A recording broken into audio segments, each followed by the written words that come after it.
See, I like simple. I like when it's pretty straightforward, and all I got to do is Jesus in the morning, Jesus in the evening, Jesus at noontime, Jesus all the time, and then everything works out. Everything kind of pans out. It's interesting to me, though. I have to tell you a funny story as we kind of get started. I walked up and I picked up my Bible, and I don't have many notes in here, but I have a couple of notes. And I open the Bible and I thumb to the page that should be the page that we're going over today, and there's nothing there. Panic. Well, I've actually been in that situation before, and so you can either panic or you can say, "Okay, God, is there something? Are we supposed to go a different direction? Is that kind of what you're telling me? Because I'm a little slow. Just fill in the blanks and we'll go." But the reality was, I just had the wrong Bible, which is kind of funny in a way. How are you with the process of things? When something like that comes up and it kind of throws you for a curve for a minute, how resilient are you? How flexible are you? You're not? No? not flexible at all? I know that some people, public speaking is not fond anyways. It has to do with the stress of the moment, but I think process, the order, the intentionality, the purpose of something is very valuable. But what if you don't? What if you don't trust the system? What if you're pretty sure the process is flawed? See, it's one thing to go in and to think or hope or believe maybe this will work out. But what if you pretty much know that it's not going to work out? This week I took my dad down to the VA and on Wednesday, and we get down there, and it's kind of a chore to get in the VA, and they've consolidated so much, and so they used to have a lot of places that were open, other places, and now they've all consolidated them. So he has to go to Temple. So we go down to Temple, and we're going in, and he has a little bit of trouble walking, and so I go in and look for a wheelchair. There's not a wheelchair to be found because it's the main entrance. No, that's what I was told. No, this is the main entrance. And I'm like, wait, what? Doesn't that mean people are... I see people... I don't know if you've noticed, but a lot of veterans gave a lot. They're in bad shape. Shouldn't this be a place that a wheelchair would hang out? If wheelchairs hang out? And anyway, so me being in the medical field, anyways, I go around the corner to the ER and take one. And come back around and get him in the little wheelchair. And we go up to the third floor. We get up to the third floor, and the lady's really nice. And she says, next. And, it's kind of a neat process because in the VA, everything's aligned. Some of them bigger than others, but everything's aligned. Anyway, we get to the counter, and she goes, "Oh, your appointment's canceled." Now, this might be alarming or upsetting if you haven't dealt with the VA before. I'm sorry. No, I'm not.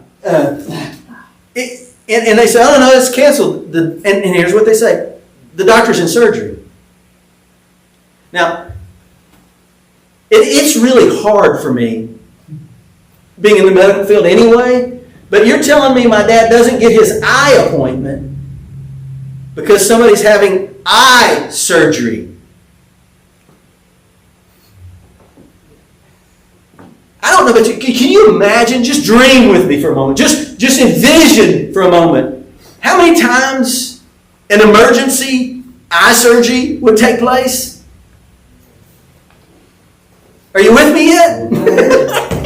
Anyway, so I'm like, okay. And she's like, well, we can reschedule it for this day or whatever, Friday or Monday or whatever she said, or they'll kick it on down the road for months. And I said, no, Friday will be fine. We'll just drive back.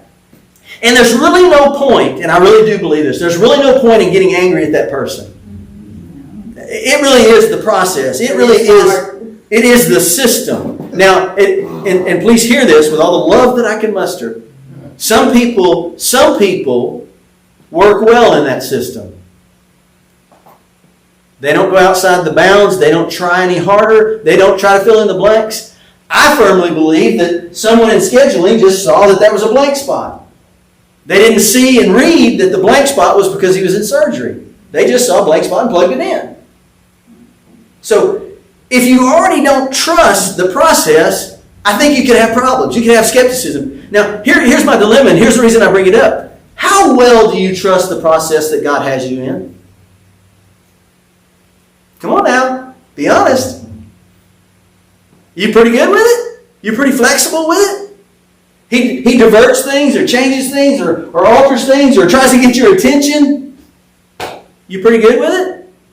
If I take the time to stop and listen. And realize that God's still in control. A lot of times what do we do though? I get mad. And because why? It's our natural reaction. Because it's not going my way. Right. And it's inconvenient. Yeah. And just between us friends, we don't do well with inconvenience. No. You know. And here's the tricky part. Real or perceived? It doesn't matter which one. In the process, God's telling us over and over and over and over and over and over that He wants to be our nurturing, loving Father. And He wants us to believe and trust His process instead of living in our knee-jerk reactions. Well, how do we do that? Well, we're studying this seeds study and what God says about the seeds and how we're to rely on His way of doing things. If we're going to rely on God's process, we need to understand what He has for us. And we've got to deal with this dilemma. Do you know the dilemma I'm talking about? It really comes down to this one little word. It's kind of an innocent little word, sort of. It's the word trust. Do we really trust that God has the best for us? Or do I need to help it? Do I need to tweak it? Do I need to guide it? Why do we so easily trust in processes, even the VA? And I'm going to say something now, and this may get me cards and letters, may even get me kicked off YouTube. But I believe we trust in a process of the VA, which really their only desire is to kick you down the road until you die.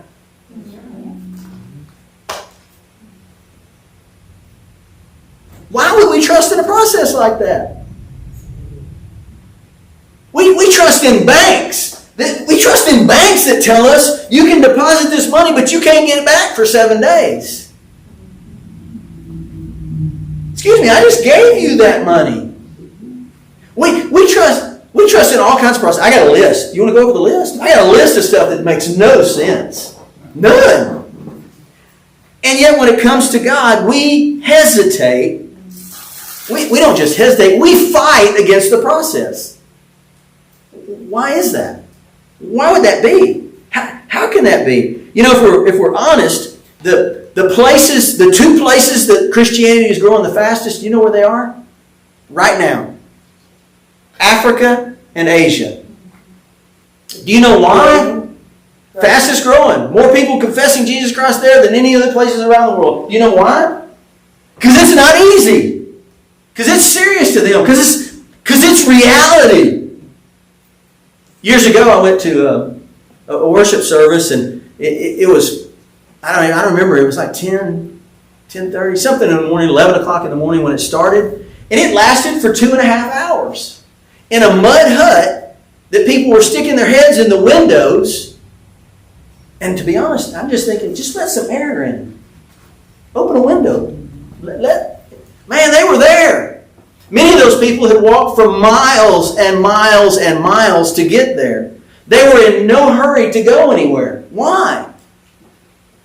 They believed, they saw the need, but they believed the process. That if I meet with God, something's different, something's better. They don't even have to know what that is.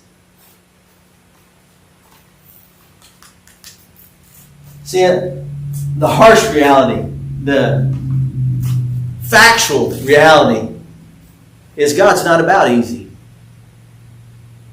He never has been. If He were about easy, wouldn't He have given up on the children of Israel? I'm thinking 38 years was enough. Why follow them 40? I'm thinking once you part the Red Sea and they don't get in line, it's time to march on. I wonder about, if we're looking at easy, there are lots of other ways that an all-knowing, all-understanding, all-powerful God could have saved my soul than sending His Son to die for me. If we're looking for easy. And if He was looking for easy, why did you pick those disciples?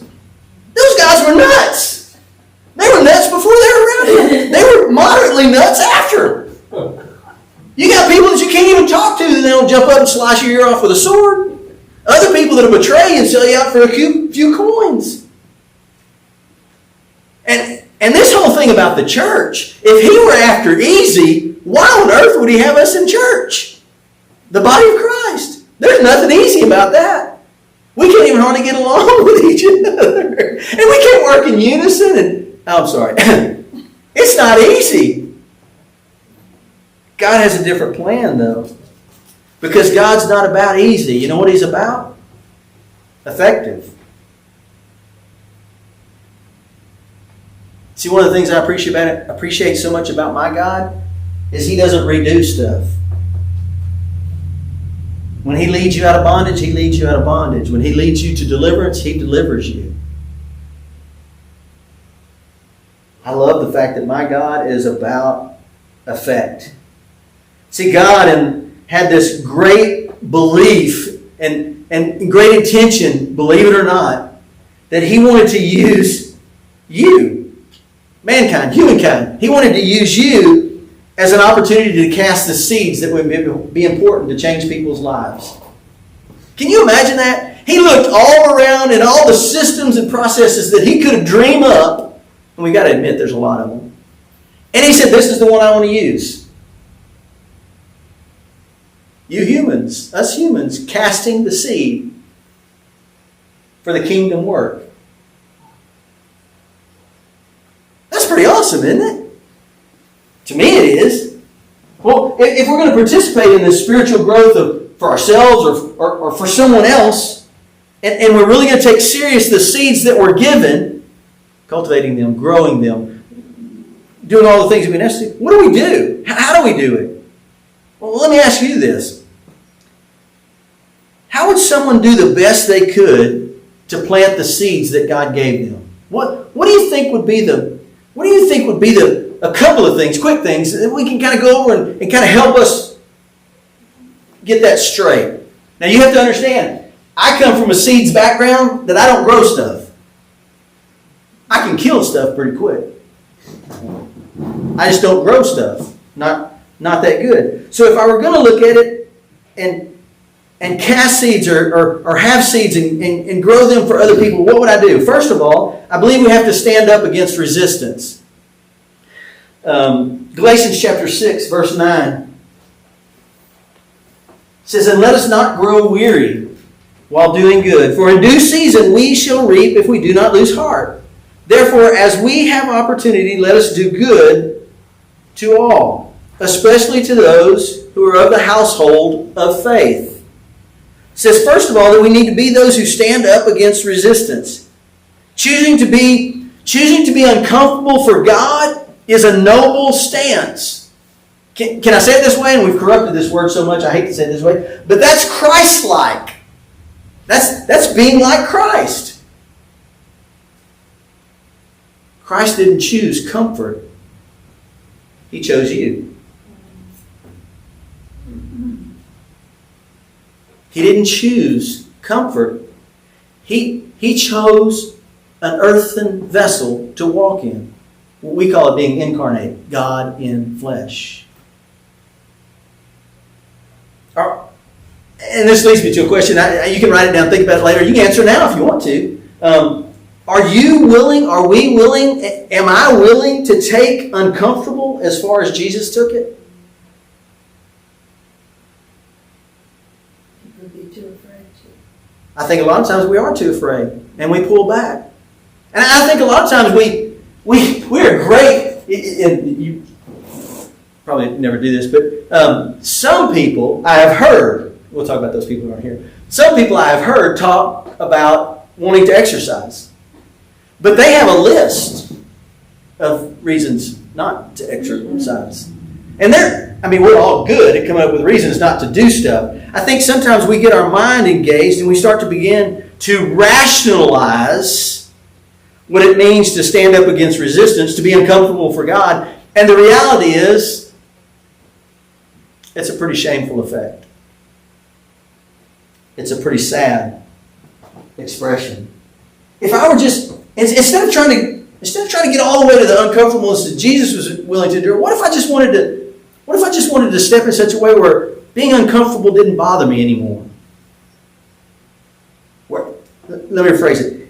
If I was there and able to say, yes, I'm going to stand in this spot for you, or for you, or for you, or for you, and the uncomfortableness goes out the window.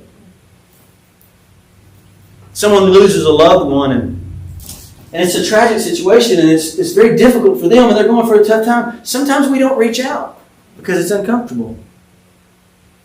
Somebody's in a bad way, or they're sabotaging themselves. Sometimes we don't step in and say, hey, let me help, let me love on you, because it's uncomfortable.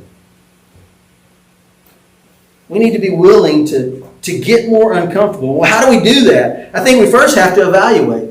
Where am I, God? Where am I, God, in relation to you, where you want me to be? And by that, can I do something? Have you gifted me in some way? Do you know? I should back up. Do you know that you have spiritual gifts? Do you know that God gifts you for a reason? I mean, one is because He loves you and He just wants to give you. One is because He wants that kingdom peace to be a part of the kingdom work.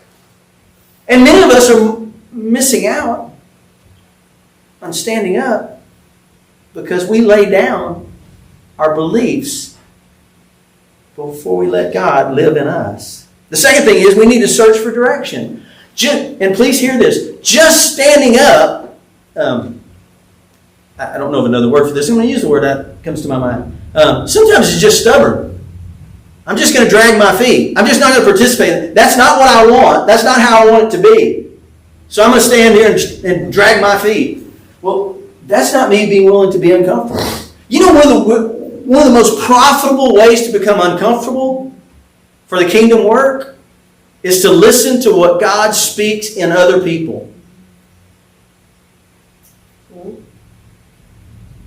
See, I don't come to you and say, I have my theology all worked out and you better adapt. What I come to you and say is, I believe God, I trust the Jesus that God put in you. Speak to me. Help me understand. Help me grow.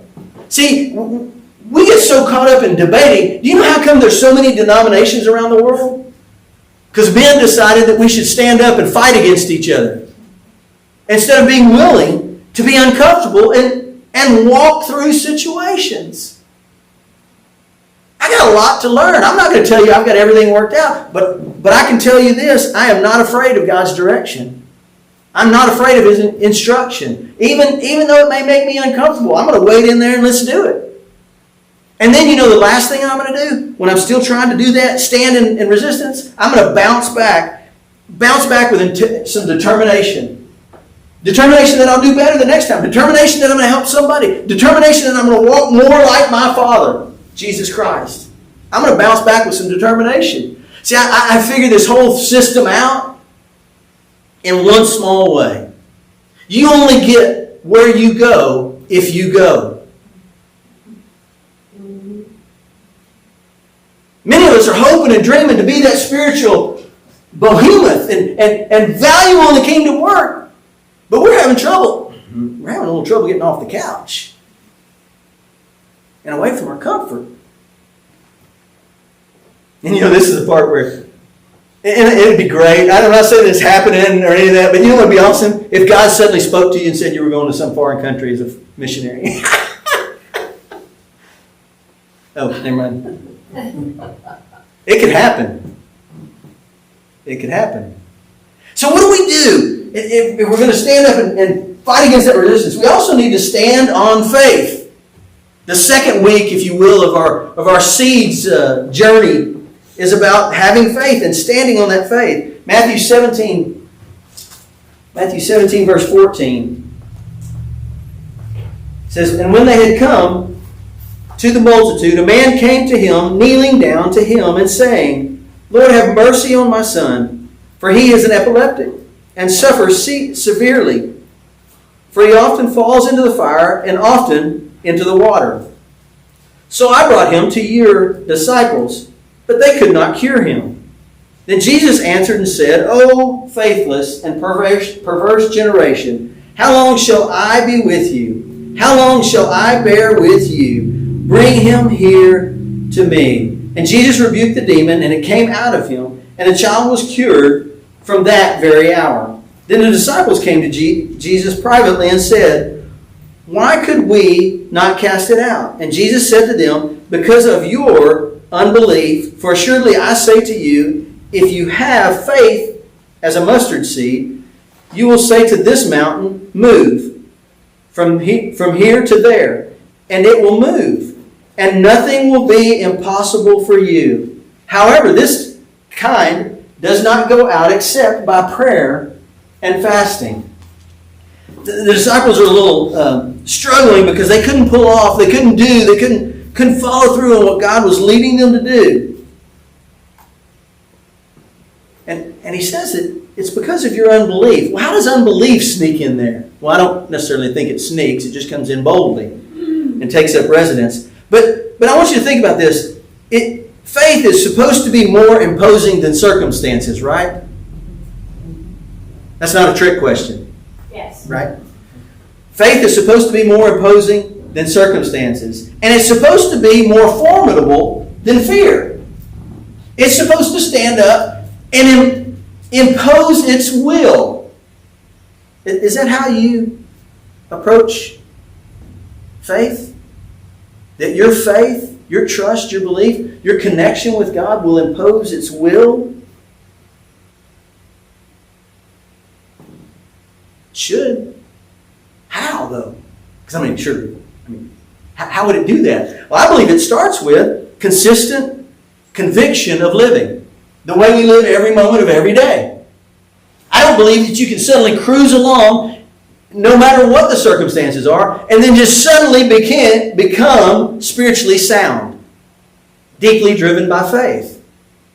I believe every moment of every day calls us to that point. And as we do that, then we become more adept at standing on faith. Faith means what everyone considers small, insignificant, mustard seed, whatever they consider small or insignificant would quickly become large. It would become significant in the right eyes, in the faith believer's eyes. You know what we do? It's kind of funny, but we do the opposite. We take little things and make them big. Oh God, you don't understand. This mountain's huge. These circumstances, this difficulty, my family history, or my upbringing, or my place. It's just so big, Lord. And God's, I believe, simply saying, "But where's your faith? Just trust me." Sometimes He says, "Just trust me like you did before."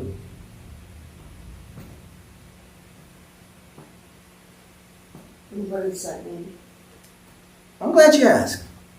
Because my next little sentence right here says that if when we trust and we act in faith, faith will tell physical to respond to supernatural. That's what it means. That God, I won't live in the physical. I'm going to live with you in the supernatural. I know what the doctors are saying. I know what the test results say. I know all these things. But I know you, Father, the great physician. God, I know my history. I know my upbringing. I know how I am in my insecurities, and I'm overwhelmed. And I deal with anxiety, and I can't seem to get out the door, and everything worries me, and I'm just overwhelmed with everything. No. Physical, you're not in control. Supernatural, God, speak. God, move. God, restore.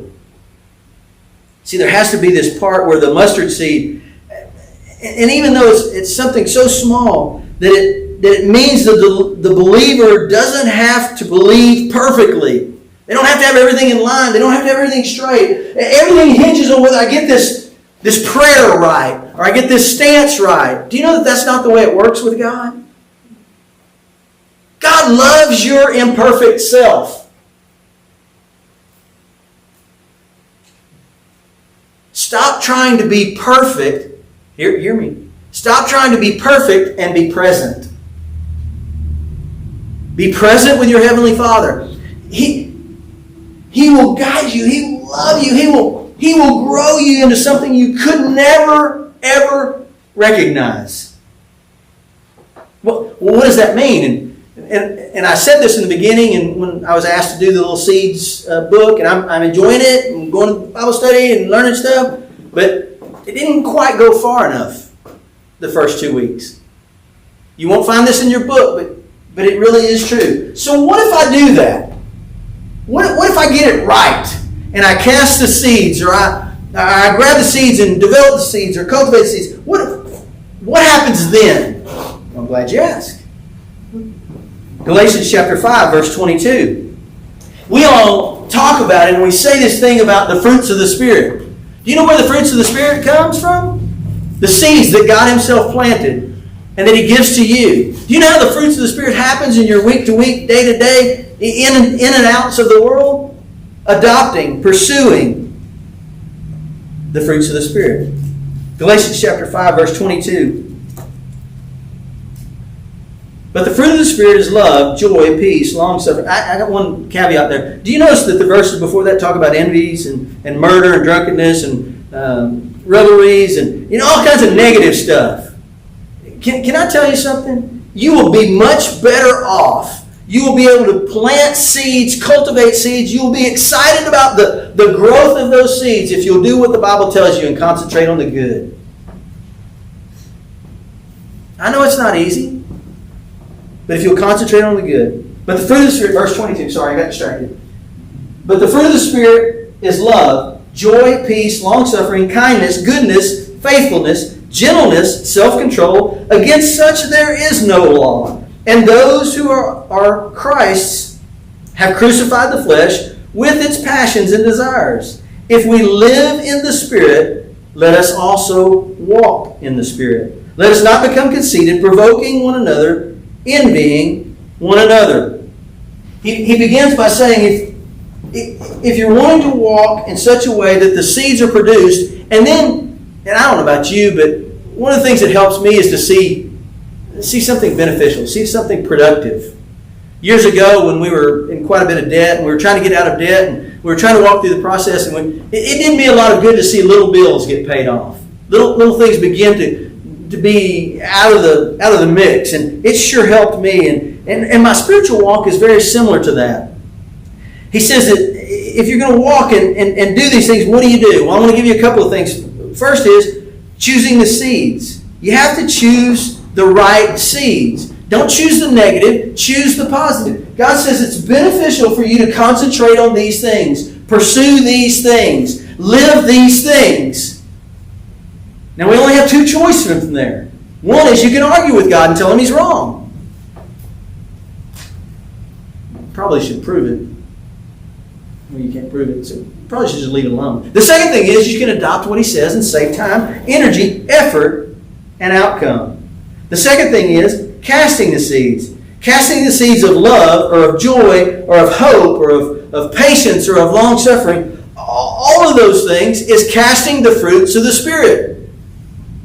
That's a way to extend God's hand, His fruit, into other people's lives. It's a tangible way to make a difference. Thirdly, cultivate the seeds. In your life, make sure that that's prominent, of course. But in the lives of others. Well, what do you mean, Wayne? Well, put it straightforward. If you can't say something edifying, these are not my words, just paraphrase. If you can't say something edifying, don't say it. You know what I've noticed, and I'm not picking on you, I'm saying to me. I say a lot of stuff, and I talk a lot about a lot of stuff, and it's good to be knowledgeable about stuff, but a lot of that stuff just don't mean much. There's not a lot of value there. I need to be more of a person who who cultivates the seeds in the life of those around me and in the life of my church, the body that Jesus Christ has plugged me into. And then lastly, I need to celebrate the seeds. You know what he's talking about there? He says, in verse 26, let us not become conceited, provoking one another, envying one another. He said, don't look around at other people's seeds. Don't worry about their plants. Don't worry about what's going on with them. Try to be a positive, celebrating influence, genuinely excited for the victory of someone else. Do you know how rare that is today? It's almost non-existent. Right up there with a unicorn. It's hard to find somebody who really celebrates somebody else's victory. God says we need to be those type of people. We need to be people that are excited about other people's victories in life, what they overcome, what they walk through, getting to walk through them with it. And one other part of that, we need to be excited about other people's growth, advancement in the kingdom. For far too long, the church has gotten a reputation of being those people who say, don't do that. And once you're here, don't do that. Extend this way, stand this way, act this way, live this way. I believe God's saying just celebrate the fruit. Trust the guy that's bringing the fruit. You know that's not me, right? It's not you either. God's the one who provides the fruit. You ever get a couple of words that just, you know that they're said this way, but they're meant this way? You don't know what I'm talking about? Nobody looked to the back of the room. Friday morning, did you notice it was pretty foggy, wasn't it? You didn't notice? Some of you I'm a little scared about. I, being myself, had to take my dad to temple and needed to leave fairly early, so I got out and went on my morning run a little bit earlier, right at daylight. Do you know how thick the fog was at daylight? You'll have to understand, in my history, I've made some questionable choices about lots of things. One of them is running. I've had my wife come and get me, not because I called her, just because she was coming to get me because the lightning strikes close to me. Storms, things. Anyway, nobody's still looking to the back of the room.